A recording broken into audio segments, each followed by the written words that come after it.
Hello students, ఇవాళ మనం 11th August current affairs చూస్తున్నాము. ఫస్ట్ ఎడిటోరియల్లో మనం చూసుకున్నట్టయితే లాంగ్వేజ్ లెసన్స్ అని చెప్పేసి ఒక ఎడిటోరియల్ రావడం జరిగింది.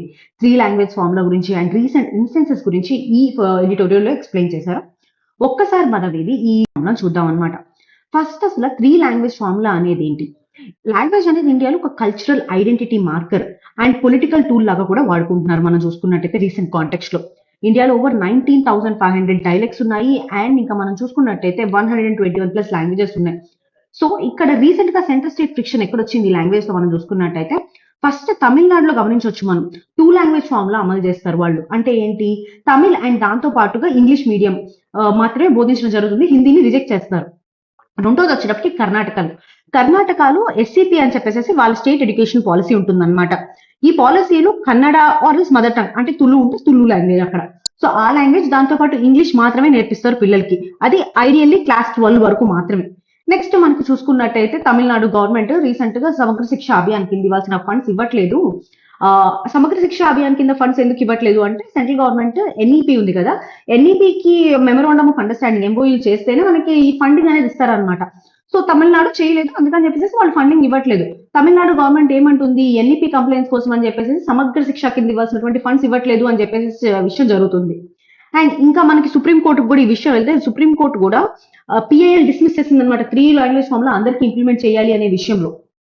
ఇప్పుడు మనం ఈ ఎవల్యూషన్ చూద్దాము, 3 లాంగ్వేజ్ ఫార్ములా ఒక evolution. First of all constitution లో చూసుకున్నట్టయితే ఆర్టికల్ 351 హిందీని ప్రమోట్ చేస్తుంది అనమాట. అండ్ ఆర్టికల్ 321 లో హిందీ ప్రమోట్ చేయడం అండ్ దాంతో పాటు అదర్ లాంగ్వేజెస్ కి రెస్పెక్ట్ కూడా ఇస్తారు అందులో. నెక్స్ట్ చూసుకున్నట్టయితే కొతారి కమిషన్ వచ్చేటప్పటికి ఈ 3 లాంగ్వేజ్ ఫార్ములా 1964-66 మధ్యలో ప్రపోజ్ చేసింది. ఫస్ట్ ప్రపోజ్ చేసింది ఎవరు అంటే కొతారి కమిషన్ ఈ 3 లాంగ్వేజ్ ఫార్ములా.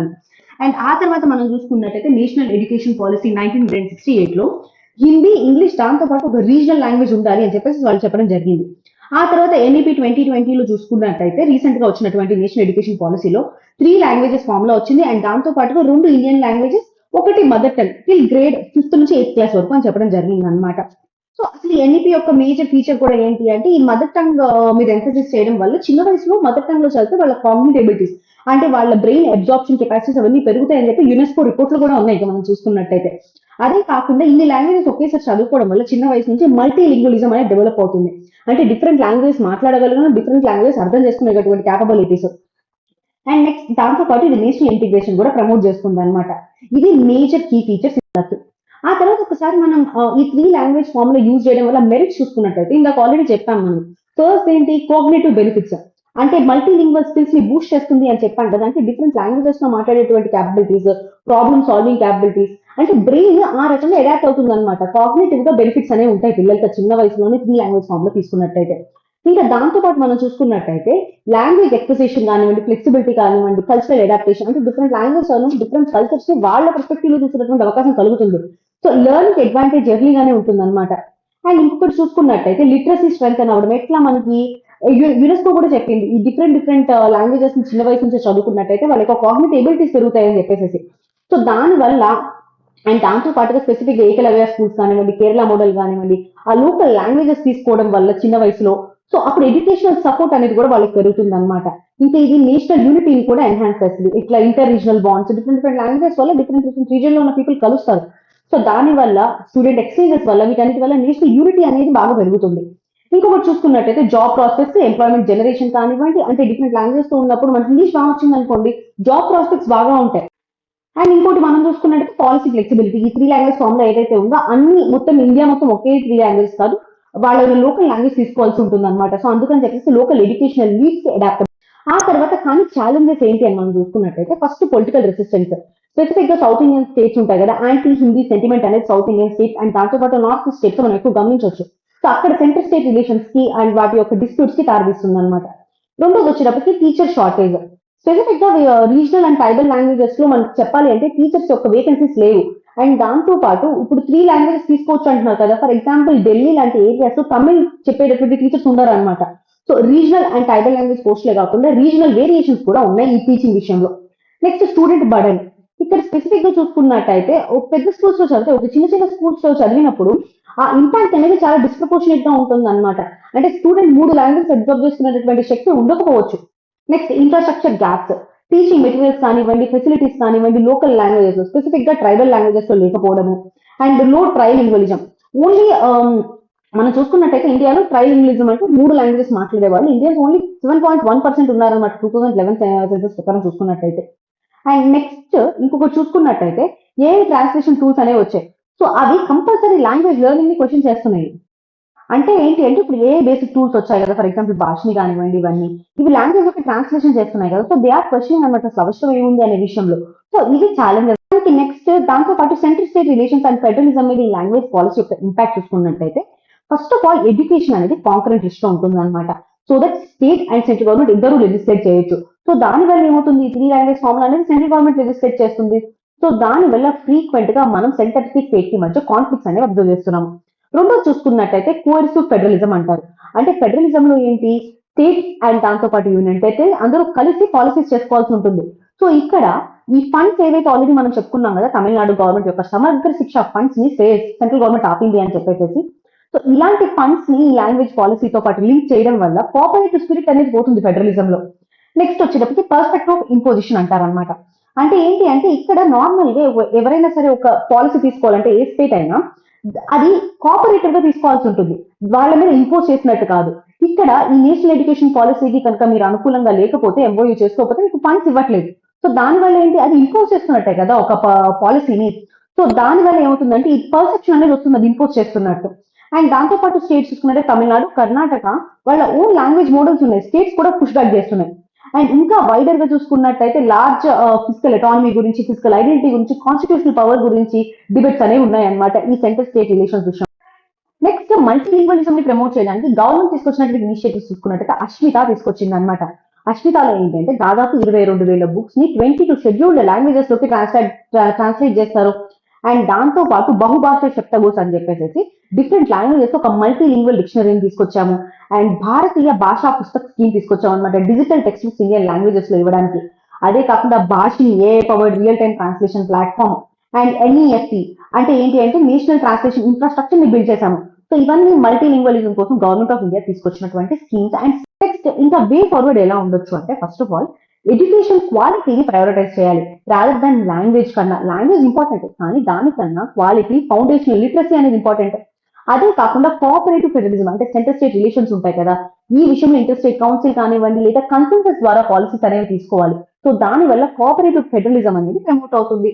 మూడోది వచ్చేటప్పటికి డేటా డ్రైవెన్ అప్రోచ్ తీసుకోవాలన్నమాట.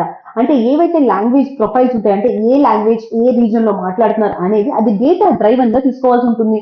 అండ్ ఇంకొకటి టీచర్ ట్రైనింగ్ మీద ఇన్వెస్ట్ చేయాలి. అంటే ఏంటి అంటే ఇప్పుడు టీచర్స్ ఎక్కడైతే ట్రైబల్ లాంగ్వేజెస్ కానివ్వండి, లోకల్ రీజనల్ చిన్న చిన్న లాంగ్వేజెస్ ఉంటాయి కదా, వాటిల్లో కూడా టీచింగ్ క్యాడర్ ని మనం డెవలప్ చేసుకోగలగాలి. అదే కాకుండా ఏఐ టూల్స్ ని, ఈ టెక్నాలజీని, ఇలాంటి టెక్నాలజీని హార్నెస్ చేయగలగాలి. సో 3 లాంగ్వేజ్ ఫార్ములా అనేది it's not about pedagogy, India యొక్క ఫెడరల్ బ్యాలెన్స్ ని టెస్ట్ చేస్తుంది అనమాట. అండ్ సెంటర్ యొక్క నేషనల్ విజన్ ఏదైతే ఉందో, స్టేట్ లింగ్విస్టిక్ ఐడియాస్ ని వాళ్ళని దాంతో పాటు స్టేట్ యొక్క కోఆపరేటివ్ ఫెడరలిజం ని అందులోకి ఇంటిగ్రేట్ చేసుకోగలగాలి. సో అది 3 లాంగ్వేజ్ ఫార్ములా. చూసుకున్నట్టయితే మనకి election commission of India lack of transparency అనేది చాలా వరీయింగ్ గా ఉంది అని చెప్పేసి రీసెంట్ గా మనకి రాహుల్ గాంధీ గారు ఇచ్చినటువంటి ప్రెస్ కాన్ఫరెన్స్ లో చూసాము. అండ్ దాంతో పాటుగా బీహార్ చీఫ్ మినిస్టర్ సన్ అయినటువంటి తేజస్వి యాదవ్ గారు, సో ఈయన కూడా ఈసీఐ ట్రాన్స్పరెన్సీ గురించి మాట్లాడడం జరిగింది. సో ఈ మనం election commission of India for transparent electoral rolls గురించి మాట్లాడదాము. అండ్ దాంతో పాటు ఛాలెంజెస్ ఏంటి అనేది చూద్దాం అనమాట. ఒక్కసారి ఎలక్షన్ కమిషన్ ఆఫ్ ఇండియా గురించి చూసుకున్నట్టయితే ఆర్టికల్ 324 కింద election commission of India fair and free elections ని ఇండియాలో నడిపించడానికి కానీ ఏర్పాటు చేయడం జరిగింది. అండ్ ఇక్కడ మేజర్ ప్రాబ్లం ఏంటి అంటే ఎలక్టోరల్ రూల్స్ లో యాక్యురసీ మెయింటైన్ చేయడం అనమాట. అంటే ఎలాంటి ఇంక్లూజన్ విషయంలో హార్మ్ చేయకుండా యాక్యురసీని మెయింటైన్ చేయడం. సో ఇది బేసిక్ గా ఎందుకు వచ్చిందంటే బీహార్ లో స్పెషల్ ఇంటెన్సివ్ రివిజన్ అనేది చేస్తున్నారు. రీసెంట్ గా మన పాడ్కాస్ట్ కూడా చూసినట్టయితే మీరు గమనించుంటారు, ఈ టాపిక్ గురించి పాడ్కాస్ట్ చేశాము, అక్కడికి వెళ్ళి చూడండి ఇన్ కేస్ ఏమైనా డౌట్స్ ఉంటే. సో అందులో దాదాపు 8% ఆఫ్ ద ఓటర్స్ ఆ ఎలక్టోరల్ రూల్స్ లో లేరనమాట. సో దీని వల్ల చాలా సార్లు ఈ ఎలక్షన్ కమిషన్ ఆఫ్ ఇండియా మీద ఈ ఎలిగేషన్స్ వచ్చాయి, క్రెడిబిలిటీ లేదు, ట్రాన్స్పరెన్సీ లేదు, అండ్ ఇది రూల్స్ లో డిస్క్రిపెన్సీస్ ఉన్నాయని చెప్పేసి. సో అందుకని చెప్పేసి ఈ టాపిక్ దాదాపు 1 మంత్ నుంచి మనకి న్యూస్ లో ఉంటుంది. ఒక్కసారి ఛాలెంజెస్ ఏంటి ఎలక్టోరల్ రోల్ ప్రిపరేషన్ లో చూసుకున్నట్టయితే first of all procedural and administrative challenges. So ఇక్కడ బీహార్ లో స్పెసిఫిక్ గా చూసుకున్నట్టయితే large scale verification 8 crore voters ని మనం వెరిఫై చేయాల్సి ఉంటుంది అనమాట. అండ్ దాంతో పాటు మనకి ఏవైతే గైడ్ లైన్స్ ఉన్నాయో అవి అవుట్డేటెడ్ గైడ్ లైన్స్ ఇన్ ఎప్పటివి 2003 బట్ కానీ మనం చూసుకున్నట్టయితే దాదాపు ఈ 8 crore ఓటర్స్ ఎవరైతే ఉన్నారో మన బీహార్‌లో, అందులో 22 lakhs మంది చనిపోయి ఉన్నారు. అండ్ దాదాపు 36 lakhs మంది మైగ్రేట్ అయ్యి ఉన్నారు. అండ్ కొన్ని డూప్లికేట్ ఎంట్రీస్. సో ఇంత స్కేల్ వెరిఫికేషన్ చేయడం అనేది అంత ఈజీ కాదనమాట. అది ప్రొసీజరల్ అండ్ అడ్మినిస్ట్రేటివ్ ఇష్యూ. రెండోది ట్రాన్స్పరెన్సీ డెఫిసిట్. ఇక్కడ మనం చూసుకున్నట్టయితే పార్టీస్ డెలిషన్ నేమ్స్ వచ్చాయన్నమాట. అంటే ఇప్పుడు తేజస్వి యాదవ్ గారు కొంతమంది డెలీట్ అయ్యారని చెప్పారు. రాహుల్ గాంధీ గారు కొంతమంది డెలీట్ అయ్యారని చెప్పారు. సో ఎంతవరకు నిజం అనేది తెలియదు. ఆ డెలిషన్ లిస్ట్ అనేవి చాలా ఒపేక్ గా ఉన్నాయి. బూత్ వైజ్ గా అంటే ఒక పర్సన్ ఉన్నారు, ఇంకా బూత్ వైజ్ గా డీటెయిల్స్ ఉంటుంది అనమాట. ఈ బూత్ లో ఈ పర్సన్ ఉన్నారు అని చెప్పేసి. సో అలాంటి డీటెయిల్స్ ఏమీ లేవు. లిస్ట్ చాలా ట్రాన్స్పరెంట్ గా లేదు అనే విషయం జరుగుతుంది అనమాట. మూడోది వచ్చేటప్పటికి డిస్ఎన్ఫ్రాంచైజ్మెంట్. అంటే ఏంటి అంటే మార్జినలైజ్డ్ కమ్యూనిటీస్ ఉన్నటువంటి ఏరియాస్ లో బాగా డెలిషన్స్ అయ్యాయి. ఫర్ ఎగ్జాంపుల్ మనం చెప్పాలి అంటే ఇక్కడ స్పెసిఫిక్ గా పూర్నియా, ఖతియార్ అని చెప్పేసి బీహార్ లో ఆ ఏరియాస్ స్పెసిఫిక్ గా ముస్లిం మెజారిటీ ఏరియాస్ ఎక్కువ డెలిషన్స్ అయ్యాయి అని చెప్పడం జరిగింది అనమాట. అండ్ ఇంకా మనం చూసుకున్నట్టయితే కిషన్గంజ్ లాంటి ఏరియాస్ దాదాపు 3 lakhs పెండింగ్ అప్లికేషన్స్ ఉన్నాయంట. సో ఇలాంటి ఇష్యూస్ వల్ల చాలా మంది డిస్ఎన్ఫ్రాంచ్మెంట్ కి గురవుతున్నారు అని చెప్తున్నారు. సో ఇంకొకటి వచ్చినప్పటికి లీగల్ కన్సర్న్స్. ఈ డెలిషన్స్ ఏవైతే జరిగాయో ఇలాంటి నోటీస్ అండ్ హియరింగ్ లేకుండా జరిగాయి. So it is violated to article 14, 19 and ఇంకోటి వచ్చేటప్పటికి ఫెడరల్ సెన్సిటివ్స్. ఈ బీహార్ లో ఈ ఫస్ట్ టైం కదా మనం ఈ ఎస్ఐపి చేస్తుంది, స్పెషల్ ఇంటెన్సివ్ రివిజన్. ఇది పొలిటికల్లీ సెలెక్టివ్ గా అని చెప్పేసి చాలా మంది క్రిటిక్స్ చేస్తున్నారు అనమాట. ఫర్ ఎగ్జాంపుల్ ఇప్పుడు తేజస్వి యాదవ్ గారు ఐడి కార్డ్ డిలీట్ అవ్వడం కానివ్వండి, పిక్ కార్డ్ డిలీట్ అవ్వడం కానీ, సో పొలిటికల్లీ మోటివేటెడ్ ఇది అని చెప్పడం కూడా జరిగింది. సో ఇవన్నీ సిస్టమిక్ ఛాలెంజెస్ గా ఉన్నాయి ఈ ఎలక్షన్ కి. సో ఇప్పుడు నెక్స్ట్ వచ్చేటప్పటికి బీహార్ యొక్క స్పెషల్ ఇంటెన్సివ్ రివిజన్ ఏదైతే ఉందో, ఒకవేళ వాళ్ళ పేర్లు కనుక ఆ రోల్లో లేకపోతే వాళ్ళు చేయగలిగేది ఏంటి అంటే ఫస్ట్ లీగల్ గా Form 8 అని చెప్పేసి మనకు ఒక ఫామ్ ఉంటుందన్నమాట. ఇది ఎలక్టోరల్ రిజిస్ట్రేషన్ ఆఫీసర్ అని చెప్పి ఒక ఆఫీసర్ ఉంటారు. ఆయన దగ్గరికి వెళ్ళాలి ఈ Form 8. First of all 2 tier appeal ఉంటుంది. ఫస్ట్ ఎలక్టోరల్ రిజిస్ట్రేషన్ ఆఫీసర్ దగ్గరికి వెళ్తారు. ఆ తర్వాత కనుక ఇంకా సరే అది గ్రీవెన్స్ రిడ్రెసల్ అవ్వకపోతే డిఎం కానివ్వండి, సిఇఓ దగ్గరికి కానీ అపీల్ వెళ్తారనమాట. అండ్ ఇంకా డెలిషన్ డీటెయిల్స్ కి కావాలంటే ఆర్టీహెచ్ఎస్ కూడా కనుక్కోవచ్చు. ఇది లీగల్ మెకానిజం. జుడిషియల్ గా చూసుకున్నట్టయితే మనకి సుప్రీంకోర్టు యొక్క ఆర్డర్ ప్రకారం August 2025 election commission of India prior notice లేకుండా ఎలాంటి డెలిషన్స్ చేయకూడదు అని చెప్పడం జరిగింది. అలానే కాకుండా ఆన్లైన్ ఓటర్ సర్వీస్ పోర్టల్స్ కానివ్వండి, అప్లికేషన్స్ ట్రాకింగ్ కోసము అండ్ ఆధార్ బేస్డ్ మ్యాపింగ్ కానివ్వండి, జిఐఎస్ మ్యాపింగ్ కానివ్వండి, సో ఇవన్నీ ఎలాంటి డూప్లికేషన్ రానికుండా ఉండడానికి ప్రైవసీ సేఫ్ గార్డ్స్ అనేవి అరేంజ్ చేయడం జరిగింది. ఇదంతా గ్రీవెన్స్ రిడ్రెసల్ కి సంబంధించినటువంటి మెకానిజం. ఆ తర్వాత పబ్లిక్ ట్రస్ట్ ని బిల్డ్ చేయాలి అంటే reform measures are way forward అని చెప్పుకోవచ్చు అనమాట. ఫస్ట్ ఇంపార్టెంట్ విషయం ఏంటి అంటే ట్రాన్స్పరెన్సీని మనం ఎన్హాన్స్ చేయగలగాలి. ఎలా? బూత్ వైజ్ ఎవరు డిలీట్ అయ్యారు, ఎవరు ఎడిషన్ జరిగారు, అంటే ఏ పర్సన్స్ ఎపిక్ కార్డ్స్ లోకి వచ్చారు అనేవి విత్ రీజన్స్ డిస్ప్లే చేయాల్సి ఉంటుంది. సో దట్ ట్రాన్స్పరెన్సీ అనేది పెరుగుతుంది. అదే కాకుండా యూనిఫామ్ గా నేషనల్ గా ఒక స్టాండర్డ్ ప్రోటోకాల్ అంటూ ఉండాలన్నమాట. So that across various states different stake holders యొక్క కన్సల్టేషన్ తో ఇది తీసుకొని రావాల్సి ఉంటుంది. అండ్ దాంతో పాటు వెరిఫికేషన్ ఏదైతే ఉంటుందో, అంటే ఈ బీహార్ స్పెషల్ ఇంటెన్సివ్ రివిజన్ ఏదైతే ఉందో అందులో ఆధార్ మేము యాక్సెప్ట్ చేయము వెరిఫికేషన్ డాక్యుమెంట్ గా అని చెప్పడం జరిగింది అనమాట.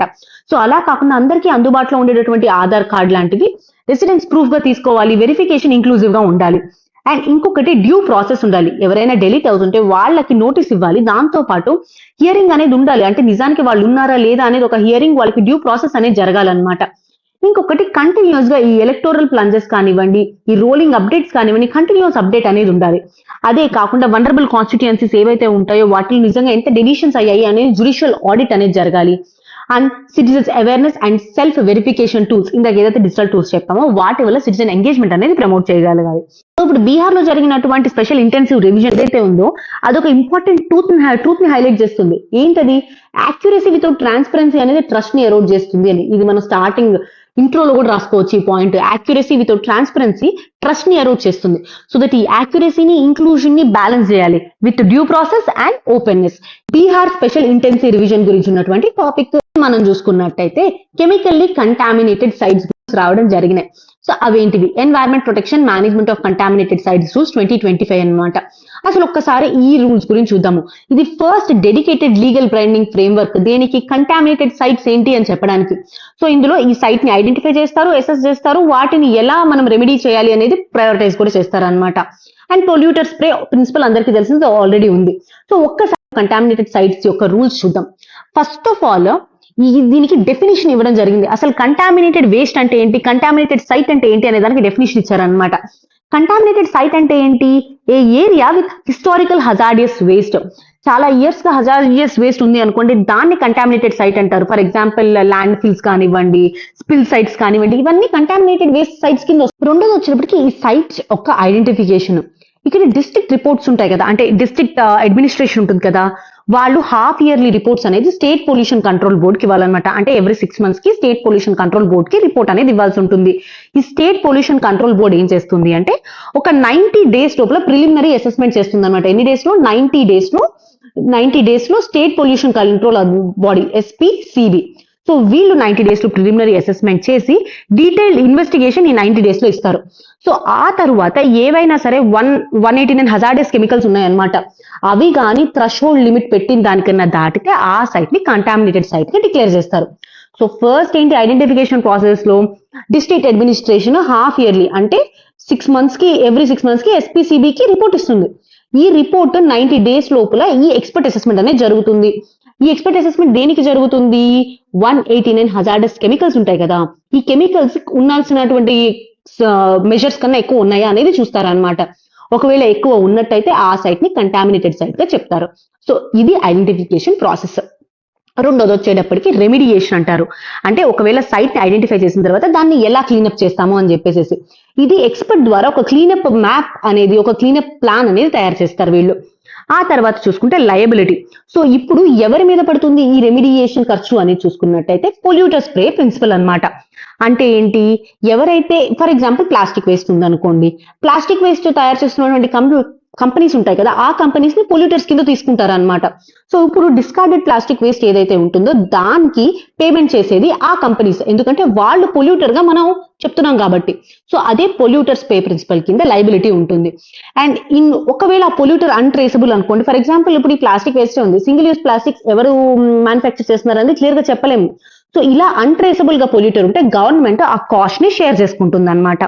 అండ్ ఇంకా మనం చూసుకున్నట్టయితే ఎన్వైరన్మెంటల్ కానీ ఏదైనా లైఫ్ కానీ లాస్ అయింది అనుకోండి, భారతీయ న్యాయ సంహిత కింద క్రిమినల్ లైబిలిటీ కూడా ఈ రూల్స్ కింద రావడం జరిగింది.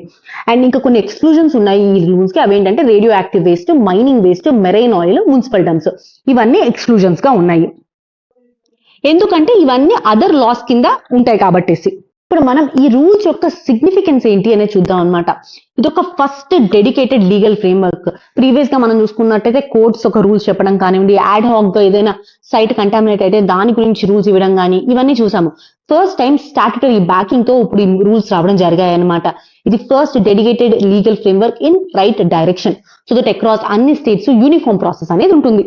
రెండోది వచ్చేటప్పటికి క్లియర్ ఇన్స్టిట్యూషనల్ రోల్స్ ఇవ్వడం జరిగింది. ఇక్కడ మనం చూసుకున్నట్టయితే లోకల్ అథారిటీస్ సైట్స్ ఇవ్వాలి కదా, డిస్ట్రిక్ట్ మేనేజ్మెంట్ వాళ్ళు ఇందాక మనం చెప్పిన దాంట్లో. సో వీటన్నిటికీ ఒక సెంట్రలైజ్డ్ రిజిస్ట్రీ ఉంటుంది అనమాట. ఆ రిజిస్ట్రీలో ఈ సైట్స్ అన్ని పెట్టడం జరుగుతుంది.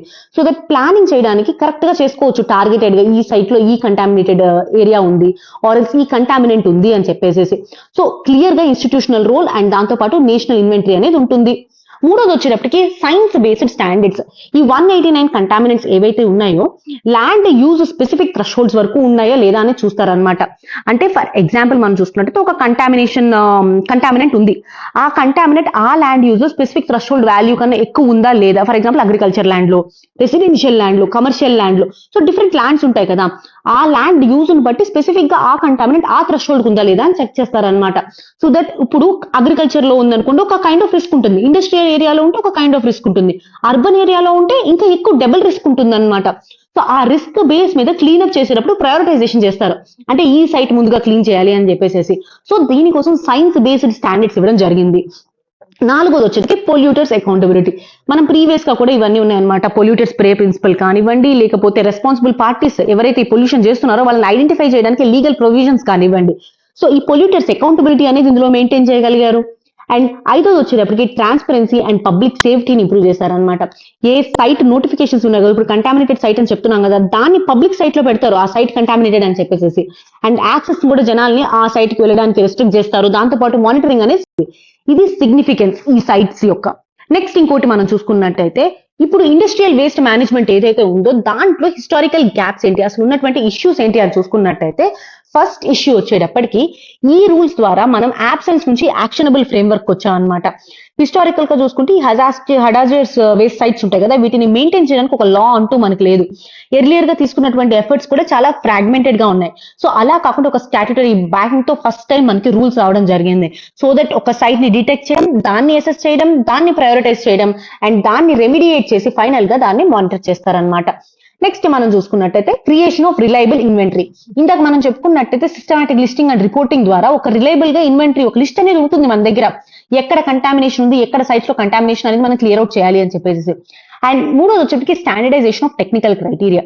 సైన్స్ బ్యాక్ కమిట్మెంట్స్ అని ఇందాక చెప్పాం కదా, సో దాని వల్ల ఒకటే ల్యాండ్ యూజ్ ని బట్టేసేసి డిఫరెంట్ ల్యాండ్ యూజెస్ లో డిఫరెంట్ కంటామినెంట్స్ మనం గుర్తిస్తాం.